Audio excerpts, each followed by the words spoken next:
Hi hello all welcome to my channel Ganesh travel logs. ఈరోజు ఈ వీడియోలో పళని దండాయుధపాణి సుబ్రహ్మణ్యేశ్వర ఆలయం గురించి చెప్పడం జరిగింది. ఆలయం అనేది ఎక్కడ ఉంది, ఆ ఆలయానికి ఎలా వెళ్ళాలి, ఆ ఆలయానికి సంబంధించిన పూజా వివరాలు, టెంపుల్ టైమింగ్స్, ఆ ఆలయానికి సంబంధించిన చరిత్ర గురించి ఈ వీడియోలో చెప్పడం జరిగింది. వీడియోని స్కిప్ చేయకుండా చివరి వరకు చూడండి, మీకు కావాల్సిన ఇన్ఫర్మేషన్ అనేది ఈ వీడియోలో ఉంటుంది. ఈ టెంపుల్ వచ్చేసి పళనిలోని శివగిరి అనే పర్వతం మీద ఉంటుంది. ఈ టెంపుల్కి చేరుకోవడానికి మీకు డైరెక్ట్గా ట్రైన్స్ అనేవి ఉండవు. ఈ ఆలయానికి చేరుకోవడానికి మీకు దిండిగల్కు ఆర్ కోయంబత్తూర్కు డైరెక్ట్గా ట్రైన్స్ అనేవి ఉంటాయి. ఆ ట్రైన్స్కి సంబంధించిన డీటెయిల్స్ అనేవి కింద డిస్క్రిప్షన్లో ఇవ్వడం జరిగింది, వెళ్ళి చెక్ చేసుకోవచ్చు. ఇక ఈ టెంపుల్ వచ్చేసి దిండిగల్కి 59 కిలోమీటర్స్, కోయంబత్తూర్కి 108 కిలోమీటర్స్ దూరంలో ఉంటుంది.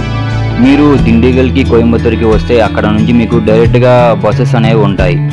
ఇక ఈ టెంపుల్ విషయానికి వస్తే ఈ టెంపుల్ అనేది పళనిలోని శివగిరి అనే పర్వతం మీద ఉంటుంది. టెంపుల్ని చేరుకోవడానికి మీకు 3 వేస్ అనేవి ఉంటాయి. ఒకటి స్టెప్స్ మార్గం, రెండోది వచ్చేసి వించి మార్గము. ఈ వించి మార్గం అనేది మీకు మార్నింగ్ 5 AM నుంచి ఈవినింగ్ 10 PM వరకు ఉంటుంది. ఈ వించి మార్గం ప్రైసెస్ వచ్చేసి 10 రూపీస్, 50 రూపీస్, 60 రూపీస్ ఉంటుంది. అలాగే మూడో మార్గం వచ్చేసి రోప్వే కార్ మార్గం. ఇది కూడా మీకు మార్నింగ్ 5 AM నుంచి ఈవినింగ్ 10 PM వరకు ఉంటుంది. దీని ప్రైసెస్ వచ్చేసి మీకు 15 రూపీస్, 50 రూపీస్ ఉంటుంది. ఇక టెంపుల్ టైమింగ్స్ వచ్చేసి early morning 5 AM to night 10 PM వరకు ఉంటుంది. ఈ పళని సుబ్రహ్మణ్యేశ్వర స్వామి టెంపుల్ అనేది తమిళనాడులో ఉన్న 6 మురుగన్ పుణ్యక్షేత్రాల్లో ఈ క్షేత్రం ఒకటి. ఇక ఈ ఆలయంలోని పూజా వివరాల విషయానికి వస్తే తెల్లవారుజామున విజా పూజ, మధ్యాహ్నం ఉచ్చకాల పూజ, సాయంత్రం సాయం రక్ష పూజ, రాత్రి సమయంలో ఆలయం వేదకు ముందు రక్కాల పూజ అనేవి జరుగుతాయి. స్వామివారిని సాయంత్రం వేళల్లో రాజవేషధారంతో అలంకరిస్తారు. దీనిని రాజా అలంకారం అంటారు. ఈ టెంపుల్కి సంబంధించి పండగల విషయానికి వస్తే పంగుని ఉత్తరము, వైశాఖ విశాఖము, మహారము, స్కంద షష్ఠి, తాయిపూసం అనే పండుగలు బాగా విశేషంగా జరుగుతాయి. తాయిపూసం అనే పండుగ జనవరి, ఫిబ్రవరి నెలల్లో వచ్చే పౌర్ణమి రోజున ఈ తాయిపూసం అనే పండుగ జరగడం జరుగుతుంది. తాయిపూసం అనే పండుగ అనేది తమిళనాడు వారి సంవత్సరాది పండుగ. టెంపుల్కి సంబంధించిన చరిత్ర విషయానికి వస్తే సుబ్రహ్మణ్యేశ్వర స్వామి వారి విగ్రహాన్ని సిద్ధరుల్లో ఒకరైన భోగర్ సిద్ధర్ మహర్షి ప్రతిష్ఠించడం జరిగింది. ఈ ఆలయంలోని స్వామివారిని నవపాషాణం అనే 9 విష పదార్థాల సమ్మేళనంతో తయారు చేసి ప్రతిష్ఠించడం జరిగింది. 9 విష పదార్థాలను ఒక నిర్దిష్ట నిష్పత్తిలో కలిపినప్పుడు శాశ్వత ఔషధంగా మారుతుంది. ఆ శాశ్వత ఔషధం అనేది ఎన్నో రకాల అంతుచిక్కని రోగాలకు ఒక ఔషధంగా పనిచేస్తుంది. ఆలయంలో స్వామివారికి పంచామృతంతో అభిషేకం చేయడం జరుగుతుంది. ఆ అభిషేకం సేవించడం వలన ఎన్నో రకాల వ్యాధులకు ఔషధంగా పనిచేస్తుందని ఇక్కడ వారు చెబుతున్నారు. ఆలయాన్ని 2వ సెంచరీలో చరాస రాజవంశస్థులు నిర్మించడం జరిగింది. తదుపరి 10వ సెంచరీలో చోళులు ఈ ఆలయాన్ని మరికొంత విస్తరించడం జరిగింది. అటు తర్వాత 13వ సెంచరీలో పాండ్యుల్లో ఒకరైన సుందర్ పాండ్యన్, వంట పాండ్యన్ టూలు ఈ ఆలయాన్ని మరింత విస్తరించడం జరిగింది. ఆ తర్వాత 14వ సెంచరీలో విజయనగర సామ్రాజ్యానికి చెందిన శ్రీకృష్ణదేవరాయలు వారు ఈ ఆలయాన్ని మరింత డెవలప్ చేయడం జరిగింది. తర్వాత 18వ సెంచరీ నుంచి స్వతంత్రం వచ్చే వరకు ఈ ఆలయం అనేది మైసూర్ రాజవంశస్థుల ఆధీనంలో ఉంది.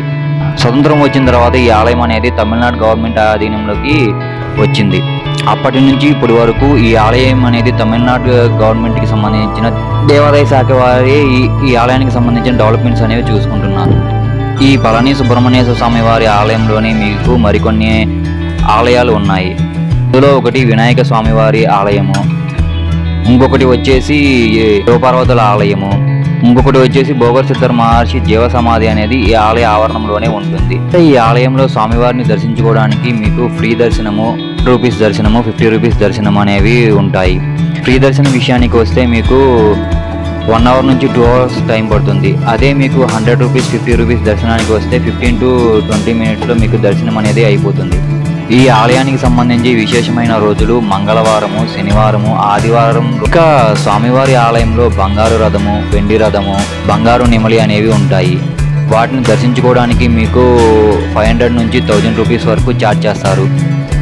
ఒక టికెట్కి వచ్చేసి 2 మెంబర్స్ని అలో చేస్తారు. ఆ బంగారు రథము, వెండి రథముల పైన స్వామివారిని విశేషమైన రోజుల్లో ఆ ఆలయం చుట్టూ ఊరేగించడం జరుగుతుంది.